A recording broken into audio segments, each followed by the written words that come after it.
guys? Thanks for tuning in to another episode, the premiere episode of Talking Shh with Carmen Simmons. And today, my guest is my co-executive producer, Arturo Edge Jr. Y'all recognize him from In Style and Uncut on Foxy and Prime Video. What's up? Your boy. And I got merch. Listen, get my book. I just want to help build you. I thought it was a game. Listen, if you're a hustler, if you're a dreamer, listen, get the book. Every day, 2020, 25. Let's go. So, I mean, if you watch the show, then you already know where these shenanigans are going. You wanted me as your guest. You requested me. Thank you. I am here. What up? Today's episode is brought to you by Plush Beauty.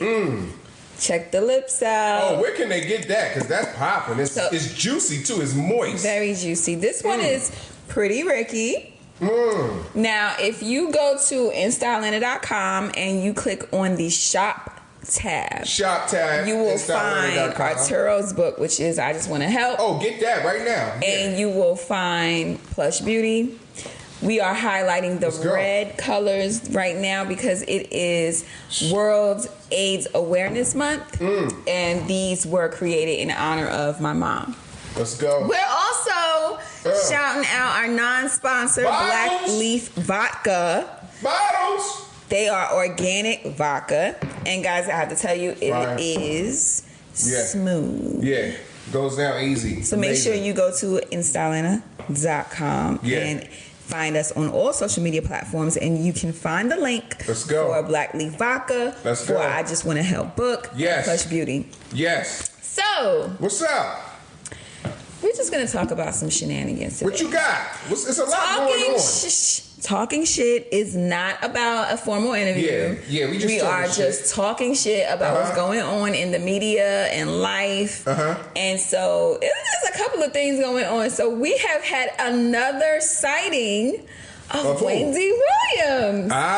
Big Wendy. Let's go. I have to say, I am so excited that we keep seeing her because I grew up in New York City. I grew up on Wendy Williams being on the radio when it was the Wendy Williams Experience. And how was that? How was that? Oh, it was amazing. I mean, basically, she's giving us the tea on all the celebrities. This is pre-social media. So in order for you to get the juice on people, you listen to radio, you watched, certain TV shows, you read the Inquirer, and Wendy Williams is a legend. She's a shock jock. Yeah. So she was spotted again. Once again, she was in Miami.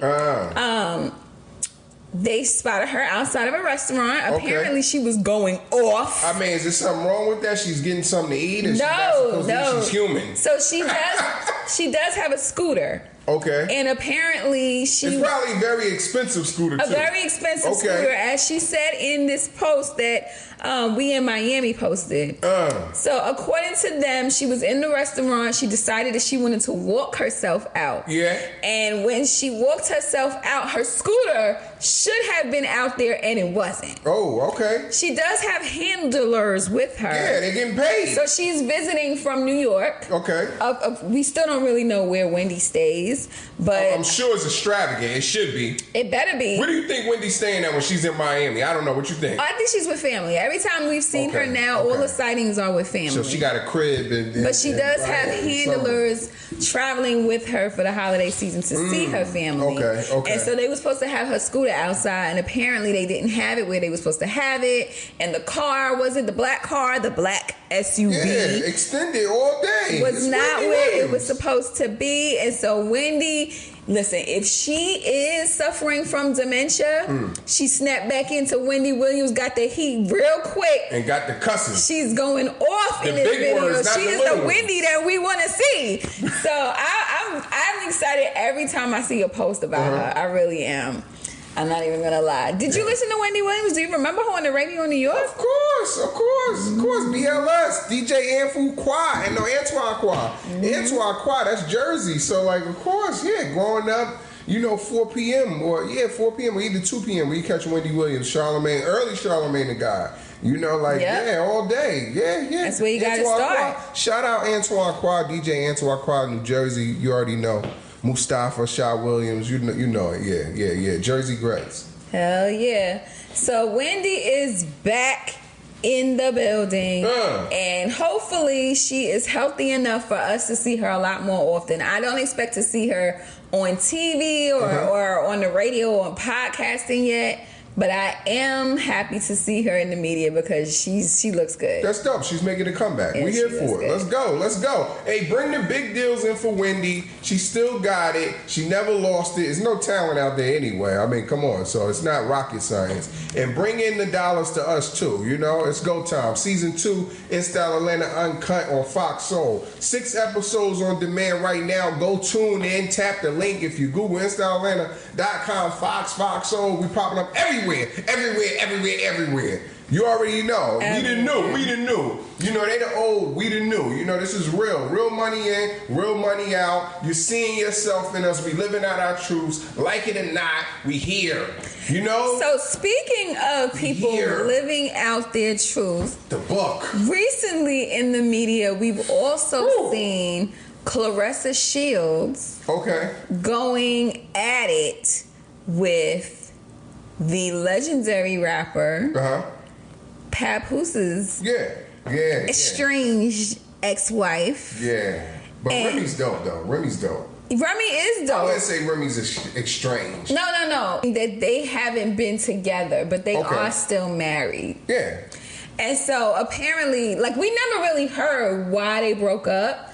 We just know that this is like Love and Hip Hop's legendary couple. Yeah. They're always talking about love and being Should it be all in the media? Maybe they trying to keep it was just do they owe that to fans and the audience, to the world at large? I'm going to say yes. The reason why I'm going to say that is because they made their relationship so public to say that they're promoting marriage, promoting black love. They're the face of hip hop black love. Yeah. And so if something goes wrong and this black love isn't working anymore, I think that it is okay for them to also share that too. So you because that's a real situation. We want to see that just as much as we wanted to see you guys in love and you promoting love, stay together, marriage. Now that y'all are not together, we need to understand why. Like, what happened? So what happened? Yeah, so what happened? Now it looks like Remy is trying to create a narrative that Papoose may have stepped out, even though we were seeing Remy with her now supposed boyfriend. There's been a lot going on. There's been a lot going on. And now, do you think there's any truth to that? Just your opinion. Well, I'm not really sure because now he is supposedly dating a boxer, Claressa Shields. And she also has a movie coming out. Or it may have dropped. I have to double check. But she has a movie about her life. Like, she is a very well-known, major, story. She hit a nigga with the left, right, uppercut. Yes. And so she recently went on. But Remy hit you with the pow, pow, pow. I mean, so she's a boxer. Yeah, but Remy got fire. Remy walking around with the fire, though. Okay? But allegedly. But aside from, because that is what she went down for. Yeah. But she ain't played no game. If they had to step into the ring, we talking about a trained boxer. Hey, but you know it may be good for UFC, right? Oh my God. I think these people, these are celebrities. Oh my God. These people are worth millions of dollars. What do you think? Remy, please don't get tricked. Papoose, please do not get tricked. All of these people got deals and record deals. Use this entertainment to boost your sales and get into movies. You guys are amazing. You're intelligent. People need you, brands need you, and you know it. So make this work for you guys. The boxer, of course, the company that's putting on her fight. Well, let me ask you a question, because like I said, this is good press. It's good press. It is what it is. Wait a minute, let me get a word. Claressa Shields, her movie, The Fire Inside. Yeah. That is starring Ryan Destiny, so it was a pretty big deal. And do you think that this is like a convenient, press stunt for her movie?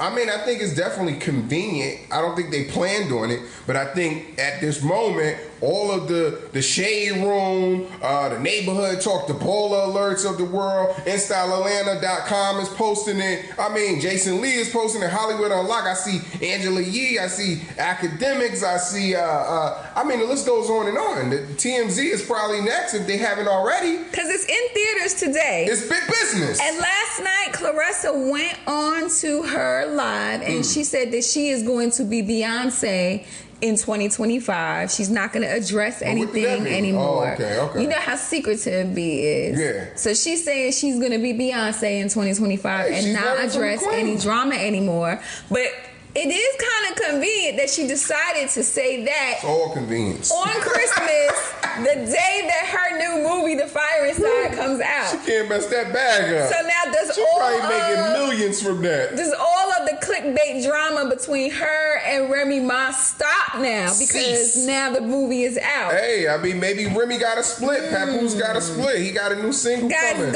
It's big business. Go in the comments below and tell me, what do you think? Do you think that Claressa Shields and Remy Ma and Papoose strategically put together this wild story? Is it strategic? Just so that they can have, or she can have, enough drama to stir up media for people to Google her and look her up and actually also find information about her movie that came out on Christmas Day. Okay. All right. So we're going to see that in the comments. All right. Yeah. Let's see. What's up? What you got next? What's up? Let's see. Okay, so... What else is on your brain? What is everybody talking about? Oh man, everybody is talking about Jay-Z and P. Diddy. Like, that's always headlining the news. So what you think is going to happen with Jay? I mean, let's be real. Do you think that, all of this that they're saying, allegedly that, he, allegedly touched or raped or, is associated with a minor, whatever that is. I don't believe that to be, again, I say allegedly. This is these acts are all alleged. No one has ruled on this. The courts have not ruled on this. So this is just, that's why I believe he's so furious, as anyone would be of his stature and structure and hard work, being the visionary that he is, the GOAT that he is, the legend that he is. This is J motherfucking Z. You feel me? I'm from Jersey, but of course, Jersey and New York, we got that family tie, that bond. And, Jay is the East Coast all day, so to hear this going on, I'm like, yo, what is going on? It's totally unacceptable. He's got daughters. He's got a family. This dude has always stood up for values, I don't know him personally, I don't know if you know him personally. I don't know him personally. I've never met Jay-Z. I have seen, I'm from Brooklyn. Yeah. So I have seen, Biggie and the Junior Mafia around. Yeah. I've never run into like Little Kim, but for the most part, it's not hard when you grow up in the 90s in that era to like run into people because they would still be like out on the street. Yeah. You mess around and walk in the corner store and run into somebody famous in hip hop because hip hop wasn't as big as it is now. So the celebrities, their bigness and their greatness is way larger now than it was then. So you could still kind of run into them. But I'm just going to say that I don't believe that Jay-Z raped the alleged victim. I don't believe that. That's I don't believe that her story is true, just because there's a lot of inconsistencies. But there must have been something, and that's diabolical, that made this attorney actually take this case. Yeah, that's was it thirst? Was it this? And what? I got a Jay-Z. I got a Jay-Z. I got a Puff story. I want to hear both of them, but let me say two things. Okay. I think as an attorney, you still have to be smart because you do know that they'll countersue, and no attorney wants to have anything on the record to create a losing record. And this is a major case with dealing with major figures. Yeah. But I do think that it is opening a door for people to investigate other things, just like what happened with Puff. Ooh, that's when it gets crazy. Because I was a teenager in the 90s that had older men trying to holler, I don't think that it's far-fetched to say that maybe Jay-Z had one or two dealings with somebody that was underage, because back then, and allegedly, I'm not accusing him, but back then, people did do stuff like that, and it wasn't really a big deal. Nobody checked them on it. You know, you might find a guy that's 20-something, and he's still got a girlfriend that's a teenager because she like 15, 16, and they think she fine. And because the friends, it really wasn't frowned upon the way it should have been. Well, I mean, early on in society, people would get married at 12. Yeah,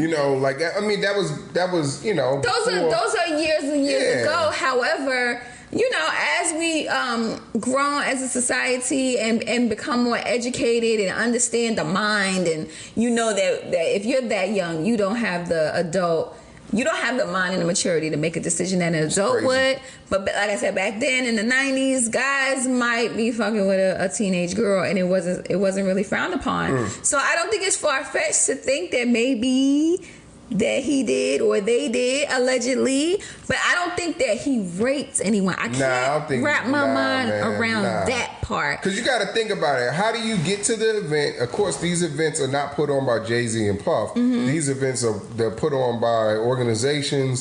They are scheduling Jay-Z and Puff, paying all of these artists. They know what time these people car service are going to pull up, security details. You know, the venue has security. The event that's throwing the event has security and people that are working the doors. I mean, there are whole teams behind this performance, this production. Yeah. In anything, any television show, anything. Our TV show, I mean, there are people behind the scenes, story producers, production crew, post-production crew. There's so many moving pieces to these productions that need to be put on. I say that to say, I mean, how do you think this young girl gets in, knows where to get in to these exclusive? Because I've been to parties, I've been to after parties. These are not things that you would just know. Like, hey, here's the after party, and Madonna and Puff I guess that's what Michael Jackson and Little Richard is going to be here. And here you go, anybody can get in. Like, what are you talking about? Well, that's what I'm saying. I think that it's possible. Though. Is it someone else in on it?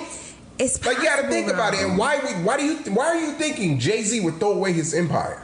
He's hot. He didn't have the empire that he has today. He's hot. He's got Rockefeller. He's a famous guy with a lot of money. He's got Rockefeller. He's got Rockefeller, but like I said, these things he's got sneakers. He's got Steve Style. He's got movies at this point. He's got documentaries. He's on private jets. Are you crazy? He's the guy.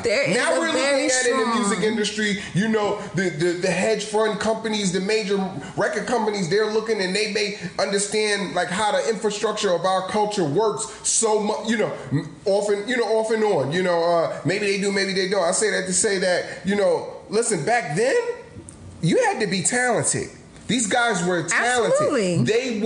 It was their record company. They had artists under them. Cameron, Dipset, Beanie Siegel, Memphis Bleak, all of these superstar artists. These label heads, Leroy Cohen, the powers that be at Def Jam, they empowered these people to do that job. Sure. And they executed. Sure.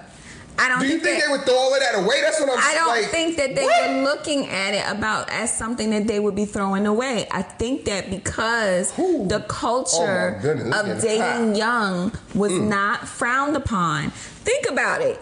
That time in the 90s, in the late 90s, they met Aaliyah. Yeah. Dame in recent interviews is talking about the fact that him and Jay were both vying for her attention. And ultimately Dame Dash won, but Aaliyah was very young when she died, which means that they met her when she was a teenager too. Now, she might have been like 19, 20 years old, but it was not frowned upon to date younger. You said 19, 20. She's grown. Well, I'm using her as an example, but we don't know when they actually met. And then it depends on where they were at. If they in, you know, a southern state, it may be 16, 17 at different points that consent or... Well, either way, statutory rape is a thing. I don't think that they were preying on... And R. Kelly is a different I don't think that they were preying upon young girls. Yeah, I think that it wasn't hard for young girls to end up in a party. Yeah, I don't think anybody would have questioned why they were there. I'll tell you a story. My cousin used to work for Uptown Records. This was when Puff was actually...